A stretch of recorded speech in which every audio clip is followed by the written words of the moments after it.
So guys कैसे हैं आप सभी। गाइज ये क्लोज टेस्ट आप लोगों के लिए, ये आपका क्लोज टेस्ट CHSL एग्ज़ाम में आया हुआ है। हम लोग जो सीरीज़ करा रहे हैं पेड कोर्स में, वहाँ से ही मैंने उठाया है। आपका 2010 में ये सेट पेपर आपका कंडक्ट हुआ था। इस गाइज लेकिन इससे इफेक्ट नहीं पड़ता है कि किस एग्ज़ाम में आया हुआ है या किस एग्ज़ाम में नहीं। सेट पेपर 47 है ये बुक के अंदर से। यहाँ आपको क्लोज टेस्ट करना आना चाहिए, बड़ी बात यह है। सो गाइज यहाँ पे क्लोज टेस्ट बेस्ड है हमारा, फटाफट से पढ़ने एक बात पता चलेगा आपको। There are certainly some things in common between science and religion, both want the dash of mankind, only their way and dash are different, then both of them dash to have truth as their basis, while religion dash that the truth it dash should be believed in with a mind blind, that science says that it should be studied and dash tested and only then relied upon. If during dash some new truth or new aspect of the truth dash science is ready to accept dash, but religion is only not ready for research, experiment and change in whatever जो भी है। सो कि यहाँ पे हमने इसको speed से इसलिए पढ़ा जिससे कि आप लोगों को पता चल सके कि पैसेज है किस बेस पे। यस गाइस, यहाँ पर पैसेज किस बेस पे जा रहा है और किस बेस पे नहीं, प्रेजेंट में जा रहा है, पास्ट में जा रहा है, फ्यूचर में जा रहा है। पहले तो ये पकड़ा, साथ ही साथ हमें ये भी पता चल गया कि पैसेज जो है हमारा साइंस और रिलीजन पे चल रहा है गाइस। तो यहाँ पे कह रहा है कि there are certainly some things in common between science and religion. कह रहा है कुछ चीज़ें ऐसी हैं जो कॉमन है साइंस और रिलीजन के बीच में, साइंस और रिलीजन के बीच में। Both want the dash of Mankind, दोनों जने चाहती हैं मैनकाइंड यानी कि मानव जाति का डैश। अब दोनों जने क्या चाहते हैं मानव जाति का, ये देखना होगा आपको। ऑप्शन हमारे पास हैं, पहला है गुडविल, दूसरा है गुडनेस, नेक्स्ट है वेलफेयर, थर्ड है आपका बेस्ट। तो गाइस यहाँ पे अगर मैं मीनिंग से चलूँ तो यहाँ पे कहना चाह रहा है कि दोनों का जो काम है वह है मानव जाति की भलाई करना। सो गाइस गुडविल तो नहीं होगा यहाँ पे, गुडनेस भी नहीं होगा, बेस्ट की भी यहाँ पे कोई रिक्वायरमेंट नहीं है। भलाई के लिए जो प्रॉपर वर्ड यहाँ पर है वो है आपका वेलफेयर। तो पहले का आंसर आपका हो जाएगा यहाँ पे see correct. Only their way and dash are different, तो जो केवल उनका वे है यानी काम करने का तरीका, and dash are different, so manner, demonstration, style और method.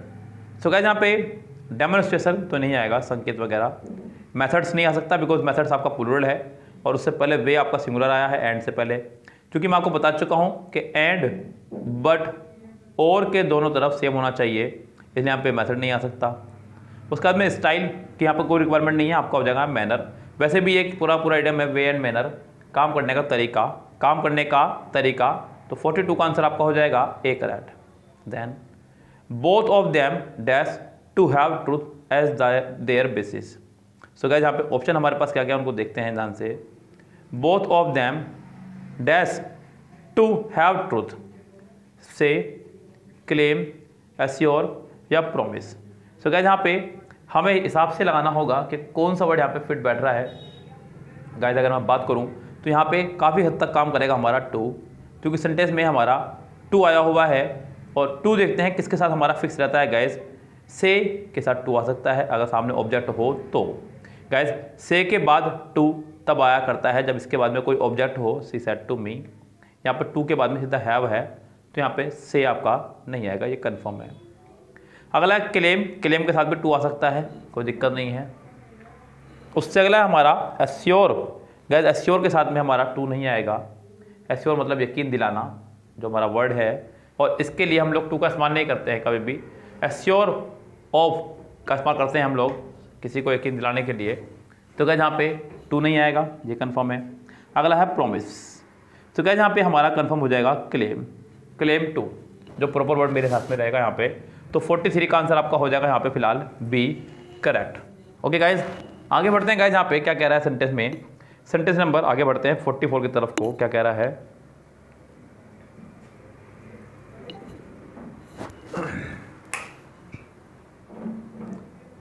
While religion dash that the truth it's dash, while religion dash.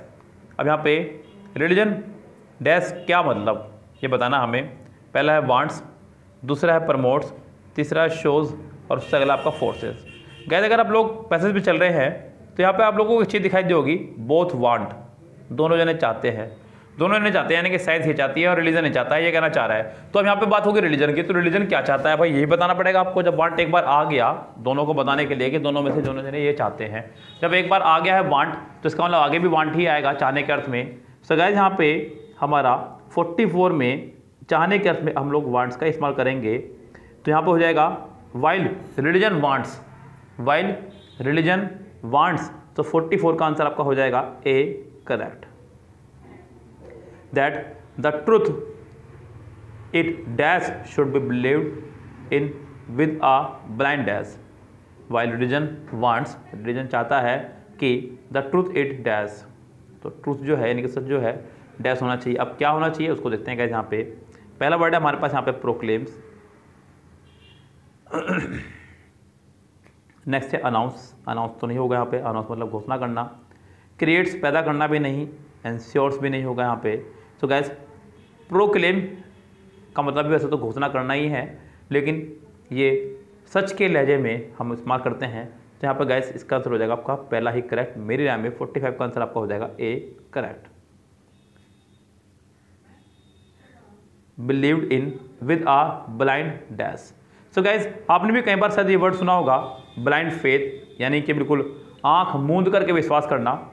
Blind faith शायद आपने कई बार इस्तेमाल भी किया होगा, भाई इस पर तो मेरा ब्लाइंड फेथ है, आप पर तो मैं ब्लाइंड फेथ करता हूँ। तो गाइज यहाँ पे तो बिल्कुल आप भी ब्लाइंड फेथ करते हुए मुझ पर, इसका आंसर सी लगा दीजिएगा। 46 का आंसर आपका हो जाएगा सी करेक्ट। आगे बढ़ते हैं। Blind faith science says that it should be studied, science का मानना है कि उसको स्टडीड किया जाना चाहिए, डैश किया जाना चाहिए, टेस्टेड किया जाना चाहिए और फिर उस पर विश्वास किया जाना चाहिए, साइंस ये मानती है। तो गाइस यहाँ पे टच किया जाना चाहिए, फैट किया जाना चाहिए, सीन किया जाना चाहिए या प्रोडेड किया जाना चाहिए। तो गाइस यहाँ पे 47 में जो प्रॉपर आंसर बैठेगा, देखिए टच तो मतलब नहीं बैठता, सीन का मतलब यहाँ पे कोई ज़रूरत नहीं है, सीन यहाँ पे शुड बी स्टडीड, फैल्ट, टेस्ट। तो गाइस यहाँ पे मेरे राय में आंसर हो जाएगा आपका 47 का बी करेक्ट, फैल्ट। यस गाइस, तो 47 में हो जाएगा आपका बी करेक्ट। सो यहाँ पर बढ़ते आगे। If during dash some new truth and और new aspect of dash, if during dash some new truth और new aspect of the truth dash. 48 में हाइपोथेसिस, रिसर्च, मेडिटेशन और कॉन्सेंट्रेशन। गाइस अगर बात करें साइंस की, तो गाइस साइंस जो है रिसर्च किया करता है तब उसके बाद में कोई रिजल्ट निकालता है। इफ ड्यूरिंग रिसर्च, तो मैं 48 का आंसर यहाँ पे बी यानी कि रिसर्च ही लगाऊंगा, जो फिट बैठेगा। आपको भी यही लगाना है गाइस। यहाँ पे बहुत इजी सा हो गया है, रिसर्च लगा करके बड़े आसान हो गया है। If during research some new truth और new aspect of the truth dash, कुछ नए ट्रूथ और नए ट्रूथ ऑफ एस्पेक्ट डैश देखने को मिलते हैं। 49 इमर्ज, कम्स, प्रेजेंट, रिवील्ड। सो गाइस यहाँ पे कम्स नहीं इमर्ज का इस्तेमाल कर दीजिए, यानी कि इमर्ज का मतलब सामने आना, इमर्ज का मतलब सामने आना। तो 49 में आपका आंसर हो जाएगा emerge. Science is ready to accept dash, science is ready to accept dash, science ready है उसको एक्सेप्ट करने के लिए। सो गाइस यहाँ पे 50 का आंसर आपका हो जाएगा कि क्या करने के लिए, these, this, it, them. So guys science is ready to accept it, किसको एक्सेप्ट करने के लिए, उस ट्रूथ को। तो गाइस ट्रूथ के लिए इस्तेमाल हो रहा है बात यहाँ पे।